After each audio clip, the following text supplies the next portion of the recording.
He never imagined that a single act of kindness would pull him into a mystery he was never prepared for.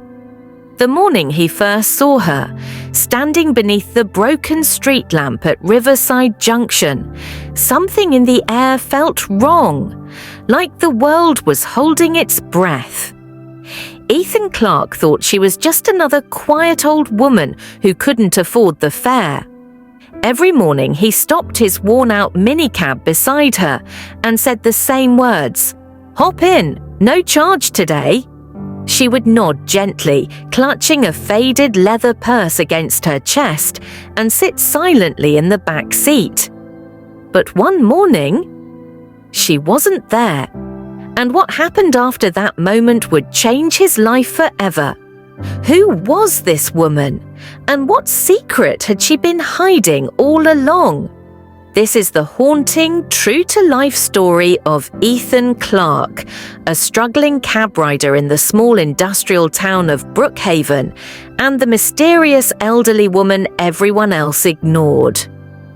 Brookhaven was the kind of town where the wind carried dust across empty streets and men wore tired faces to work.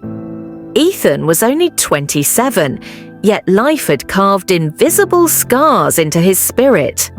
Before dawn, he was already awake, scrubbing his tiny doorway, wiping the fog from his cracked mirror, and checking the trembling engine of his battered blue cab. That cab was his lifeline. The paint had faded, the seats were torn, and the steering wheel shook whenever he turned too sharply. The engine coughed like an old smoker, but it still moved.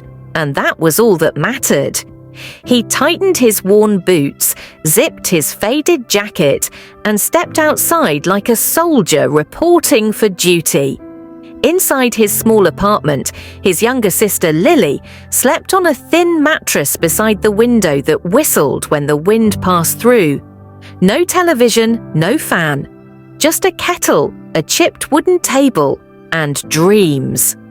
Ethan didn't complain.